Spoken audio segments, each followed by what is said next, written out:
Hi, everybody. I'm Patrick Finley with the Sun-Times, and I'm here to present our PFWA Jeff Dickerson Good Guy Award. The Good Guy has been given since before we lost JD, but no award could be better named for anybody. Jeff is the goodest good guy I've ever met, and most of you who are here knew him as well. And I'm sure you feel the same way. This year was a good year for good guys. We got a lot of votes um, for a lot of different players who best helped us do our job in the spirit of cooperation.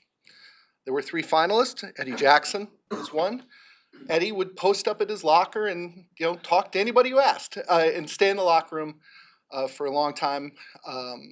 He was helpful, courteous, good-natured, and answered our questions in the spirit in which they were intended.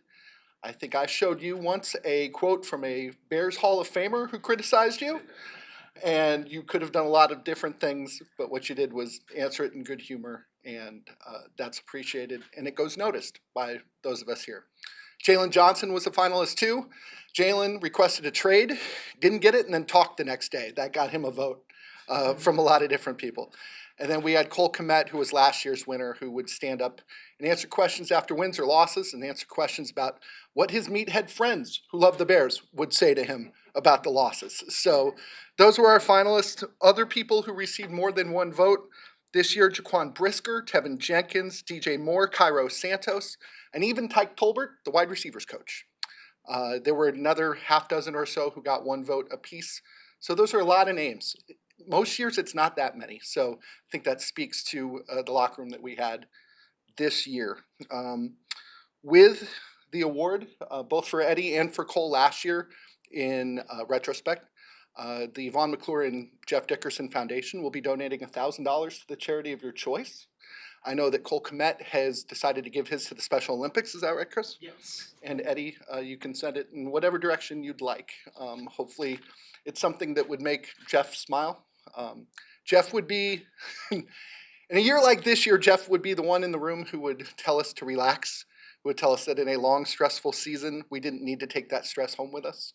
And we could have really used a Jeff this year because it hasn't always been easy for us, or I'm sure for you, Eddie. So come on up, accept your award. There's a plaque somewhere, although I don't think it's here. And congratulations on being the 2023 Good Guy Award. Appreciate you.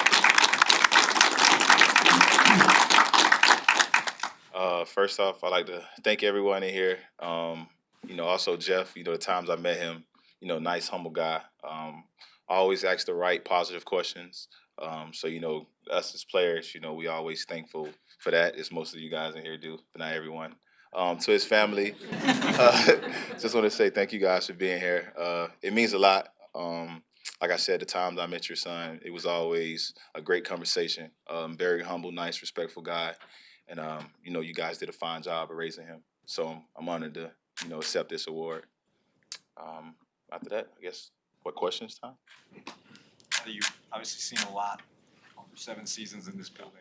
I'm curious, as a young player, kind of how you learned to handle this market, this spotlight, and just kind of learn how to be a resource to us as reporters. Man, just from older guys, just seeing how they went by it. Khalil Mack, is one of my, staples in that when it comes to things like that. Just how he handled everything, just in a professional manner. And just the media, just try to help you guys make your job easier. As players, we understand you guys all have jobs to do. So if we can help that, and keep it in a respectable manner, we're here for it. So that's kind of how that went about. Eddie, why do you take seriously the responsibility to be someone who talks when not every player of your caliber is willing to do that? What is the responsibility you feel within the locker room to be someone who's going to answer the tough questions? I feel like it's needed, especially when you got the younger guys and guys in the locker room look at you as a leader. I feel like your response is held to a higher standard than someone else's. So I feel like it's always, meant for me to speak, whether it's me, Tremaine, or a guy like that. We can go out there after a tough loss, even when we don't want to speak, we still feel like, you have to say something. Like I said, everyone has a job to do, and it's for us to make you guys' job easier, answer those tough questions. And I just, tip my hats off because a lot of teams, their media is kind of different than ours. Like everyone here keeps it respectful, and I feel like that is huge for us. As players, like we really appreciate that. Because guys can twist up stories and make what type of headlines, but you guys, you keep it straight on and respectful. But it's on us, to stand up and hold ourselves accountable after a win or a loss. Just like in the meeting room, if you give up a play, it's for you to stand up and, admit to that mistake and go on and try to correct it. I know we've talked about it, but could you explain to everybody here, like some of the ways that Coach Saban has been a mentor for you and helped you turn into the person that you are?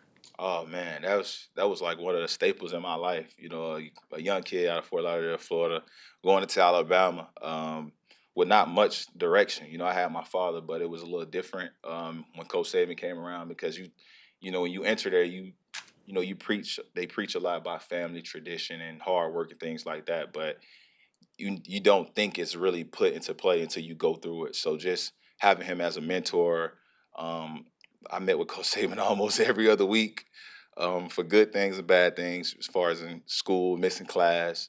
But he held us to a standard, man, and helped us be a character, overcoming adversity, things like that, and that just sticks with you. And I feel like that played a big role into me transitioning to the league, to handle myself as a professional and get us prepared to be pros, and also, good man off the field.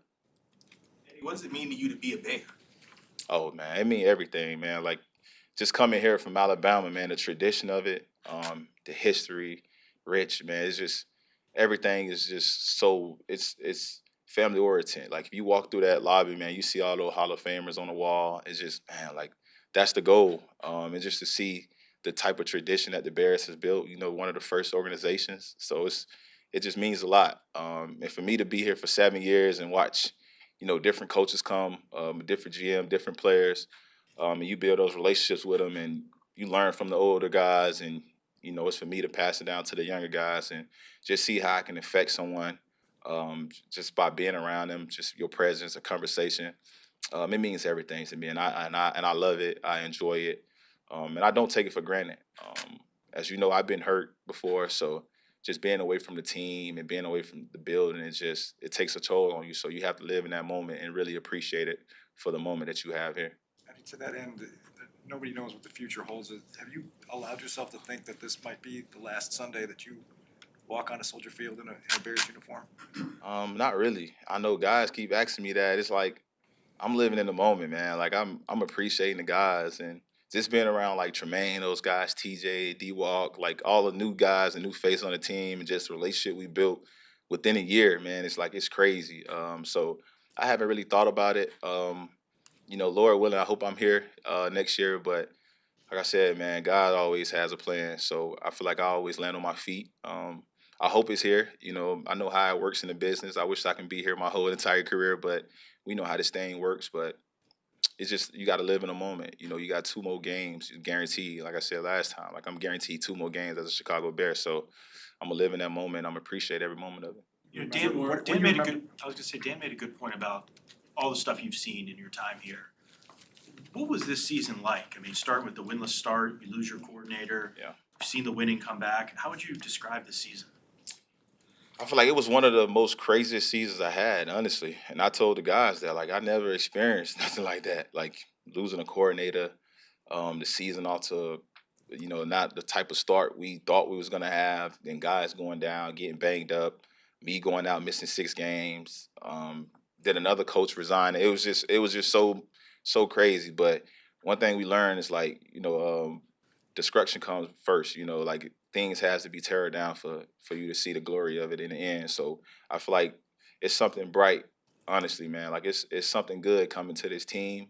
And that's just like with life, when you go through troubles and trials and tribulations through life, man, at the end of that tunnel is always light. So I feel like it's something special with this team, man. And it sucks that we caught fire late in the season, especially as a defense. But like I said, it's certain things you can't control, man, with the injuries and things like that. But I mean, it's definitely been a different season for us, and I feel like every player in that locker room would tell you this is probably one of the craziest seasons that they experienced. Eddie, as a rookie, what do you remember about that Carolina game, the first 2 touchdown game, and just kind of how that was sort of Yeah. a rival, your emergence Yeah. here for this? Man, it was unexpected, honestly. To go out there and score 2 touchdowns, set a record on the same day I got hurt in college. I called my mom and my dad. I'm like, man, there's nobody but God. Like for that to happen that exact day is it's kind of crazy because all the frustrations I went through in college, getting hurt, having a season-ending career in college, and not finishing that off how you wanted to, and then have a game like that. It was just like, okay, welcome to Chicago. Like I'm here. Yeah. All right. Appreciate y'all, guys. Thank you for the award, everyone.